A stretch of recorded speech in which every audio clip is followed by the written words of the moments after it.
पाकिस्तान के नौजवानों को आगे आना होगा। सुख चैन की जिंदगी जियो,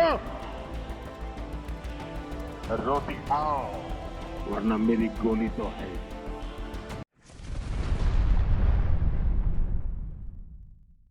मई 2011 में जब अमेरिका ने पाकिस्तानी शहर एबटाबाद पर सर्जिकल स्ट्राइक करके ओसामा बिन लादेन को हलाक करने का दावा किया, तो हमारे पड़ोसी मुल्क इंडिया को भी बहुत बढ़ावा मिला। न सिर्फ बॉलीवुड फिल्मों में बल्कि मेन स्ट्रीम मीडिया पर भी ये बातें होने लगी कि अगर अमेरिका सर्जिकल स्ट्राइक कर सकता है तो हम क्यों नहीं। ये गलतफहमी इतनी बढ़ी कि 2019 में पुलवामा हमले को जवाब बनाकर इंडिया ने पाकिस्तान में सर्जिकल स्ट्राइक कर दिया। नतीजा ये निकला कि पाकिस्तान एयरफोर्स ने इंडिया के 2 जंगी तैयारे मार गिराए और एक का पायलट भी गिरफ्तार कर लिया, और पाकिस्तान ने खैर सगाली के तौर पर गिरफ्तार पायलट को भी इंडिया के हवाले कर दिया और कोई मौसर जवाबी कार्रवाई भी नहीं की। लेकिन इंडिया ने पाकिस्तान की इस अमन की ख्वाहिश को कमज़ोरी समझा और वो बढ़ावा जो 2011 में उन्हें मिला था वो कहीं न कहीं बरकरार रहा। इस सर्जिकल स्ट्राइक की शिकस्त को सरहद पार विक्ट्री डिक्लेयर किया गया और गिरफ्तार पायलट को हीरो करार देकर उसे मेडल, तमगे और पुरस्कार दिए गए। वैसे ये भी एक इंटरनेशनल मजाक है कि इस पायलट को आज भी जहाज़ उड़ाने की इजाज़त नहीं है और आवाम के सामने उसे मेडल पहनाए गए। अपनी आवाम की आंखों में विक्ट्री की धूल झोंकने से हुक्मरान जमात बीजेपी यानी भारतीय जनता पार्टी को सियासी फ़ायदा भी हासिल हुआ, क्योंकि 2019 के आम इंतखाबात में उन्होंने भारी मार्जिन से जीत हासिल की। याद रहे जिस वक्त ये सारा ड्रामा रचाया गया उस वक्त इंडिया ने फ्रांस से राफेल तैयारे खरीदने के लिए एग्रीमेंट साइन किया हुआ था, लेकिन उस वक्त तक राफेल तैयारे इंडिया को मिले नहीं थे, जिसका फिर मोदी जी ने अपनी तकारीर में बरमला इजहार भी किया। उन्होंने कहा कि राफेल की कमी आज पूरे देश ने महसूस की है और अगर राफेल होता तो ये ना होता, वगैरह वगैरह। राफेल की कमी आज देश ने महसूस की है। आज हिंदुस्तान एक स्वर में कह रहा है कि अगर हमारे पास आज राफेल होता तो शायद इससे भी नतीजा कुछ और होता।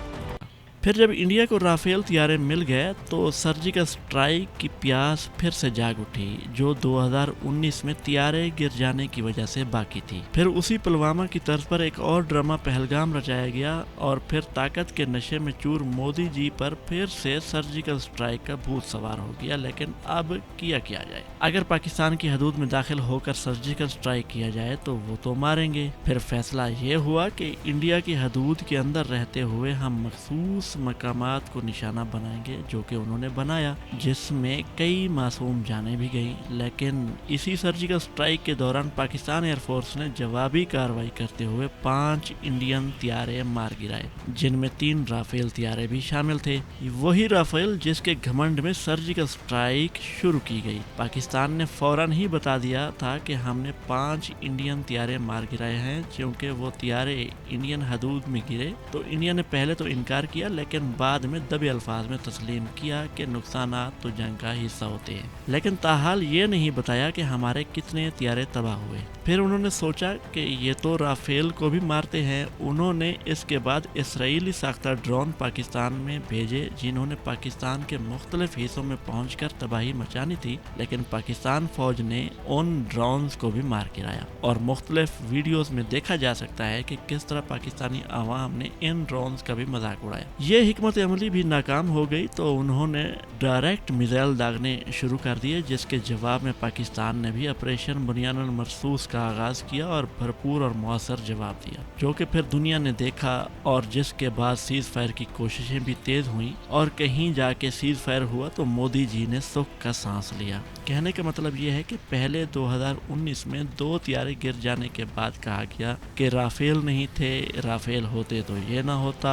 फिर राफेल भी आ गए, राफेल गिर भी गए। उसके बाद सस्ता तरीका अपनाया गया कि ड्रोन्स भेजे गए और ड्रोन्स भी मारे गए। फिर मोदी जी ने सोचा तमाम तर हरबे तो नाकाम हो रहे हैं, क्यों ना ऐसा तरीका अपनाया जाए जिससे अपने सियासी मकासद भी हासिल किए जाएं और पाकिस्तान को निशाना भी बनाया जाए, यानी वो हथियार इस्तेमाल किया जाए जिसको पाकिस्तान पाकिस्तान रोक भी ना पाए और जिसके सामने पाकिस्तान के डिफेंस सिस्टम भी फेल हो जाए। वो तरीका है मोदी जी के मुंह से फायरिंग करना। अब मोदी जी अपना गला फाड़ फाड़ कर पाकिस्तान पर गोलियां बरसा रहे हैं और अपनी आवाम को खुश कर रहे हैं। बाय द वे याद आया, ये तो पाकिस्तान को इग्नोर कर रहे थे और अवॉइड करके पाकिस्तान को तन्हाई का शिकार कर रहे थे। बीच में ये भी कहा जा रहा था कि ये पहली हुकूमत है जिसने पाकिस्तान का नाम लिए बगैर इलेक्शन जीते हैं, तो फिर अचानक पाकिस्तान के नाम की माला क्यों जपने लगे? ये कमेंट्स में ज़रूर बताइएगा। खुदा हाफिज।